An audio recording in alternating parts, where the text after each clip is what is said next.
Écoute, voyageur, et retiens bien ces mots, car ce que je vais te dire est une histoire ancienne, venue des brumes du Nord, mais dont l'écho se retrouve jusque dans les royaumes de l'Orient. C'est l'histoire d'un dragon, mais d'un dragon qui n'existait pas vraiment. Il était une fois 3 frères, fils du roi des nains, Reinmar, autres, Reginn et Fafnir. Leur maison était riche de savoir et de trésors, et leur père, sévère mais respecté. Un jour, le malheur les frappa. Autre fut tué par les dieux eux-mêmes, alors qu'il avait pris la forme d'une loutre pour chasser dans la rivière. Pour payer ce meurtre, les dieux offrirent à Reinmar une rançon immense, or scintillant, joyaux inestimables et surtout un anneau mystérieux, Landvarnaut, dérobé à un esprit des eaux. Mais cet or n'était pas un don, il était maudit. Quiconque le posséderait verrait son cœur s'assombrir et son âme se consumer. À peine l'or installé dans le coffre du roi et la discorde se fit sentir. Reginn et Fafnir lorgnaient déjà dessus comme on fixe le soleil, incapables de détourner les yeux, fascinés par une lumière qui n'appartient à personne. Fafnir, le plus orgueilleux des 3, ne tarda pas à passer à l'acte. Une nuit, il tua son propre père et s'empara de l'or. Mais cet acte ne fit pas de lui un roi. Ce fut le commencement de sa perte. Fafnir porte alors, dans les landes de Gnitnaid, une plaine désolée. Et là, il le cacha dans une caverne. Jour et nuit, il le contempla, l'adora, le couva comme une mère son enfant. Mais plus il veillait sur ce trésor, plus son cœur se durcissait, plus son esprit se déformait. Et peu à peu, son corps changea.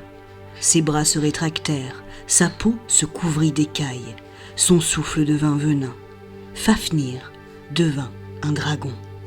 On raconte qu'il rampait sur la plaine comme une montagne vivante, que sa gueule crachait un poison capable de brûler la terre, et que son regard seul suffisait à faire trembler les guerriers. Mais ce dragon, souviens-toi, n'était pas né dragon. Il n'était qu'un homme défiguré par l'avidité, englouti par l'éclat de son or. L'écho de l'Orient. Bien loin de là, dans les terres où le soleil s'élève, les sages tenaient un autre enseignement. Ils disaient « Le dragon est majestueux, flamboyant, chanceux. » Mais il n'existe pas vraiment. Il est le seul signe du zodiaque chinois qui ne foule pas la terre. Il brille d'une lumière qui attire, mais qui n'est qu'un mirage. Et celui qui se laisse éblouir par ce mirage se perd. Ainsi, ce que les sages d'Orient enseignaient, les Nordiques l'avaient vu en chair et en sang. Fafnir, ce dragon rugissant, n'était rien d'autre qu'une illusion.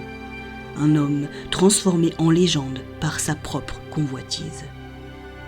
Mais nul dragon ne peut régner éternellement. Le frère de Fafnir, Reginn, jaloux, forma un héros pour l'abattre, Sigurd. Il lui forgea l'épée Gram, capable de trancher la pierre, et le poussa à affronter le monstre. Sigurd, averti par Odin lui-même, n'attaqua pas de face. Il creusa une fosse sur le chemin où Fafnir venait boire, et s'y cacha, attendant le moment propice. Quand la masse écailleuse du dragon passa au-dessus de lui, Sigurd plongea son épée dans le cœur du monstre. Le cri de Fafnir fit trembler les montagnes. La terre se fissura, le ciel s'assombrit, et les rivières s'asséchèrent sous la fureur de son agonie. Mais dans ce cri, il y avait des mots, un ultime avertissement. « Malheureux, tu crois m'avoir vaincu, mais je n'étais qu'un mirage, mon or est maudit, et celui qui le possédera ne trouvera que ruine. Tu crois avoir tué un dragon, mais il n'y a jamais eu de dragon, seulement un homme, consumé par sa propre illusion. » Sigurd goûta le sang du dragon et comprit le langage des oiseaux. Ils lui révélèrent la trahison que Reginn préparait contre lui. Grâce à cette lucidité, il survécut, mais jamais il ne put s'échapper totalement de la malédiction de l'or. Car nul ne contemple trop longtemps l'éclat d'un dragon sans y laisser une part de son âme. Ainsi s'achève le conte de Fafnir, le dragon du Nord, reflet sombre du dragon d'Orient. Tous deux enseignent la même vérité. Le dragon chinois avertit. Ne crois pas que la lumière que tu admires soit réelle. Elle n'est qu'un rêve. Et le dragon nordique montre: ne crois pas que la force que tu crains soit invincible, elle n'est qu'un homme perdu dans sa propre illusion. Le dragon, qu'il soit d'or ou de feu, n'existe pas vraiment. Il n'est qu'une leçon, un miroir tendu à l'humanité. Ce que tu adores trop fort finit toujours par te dévorer.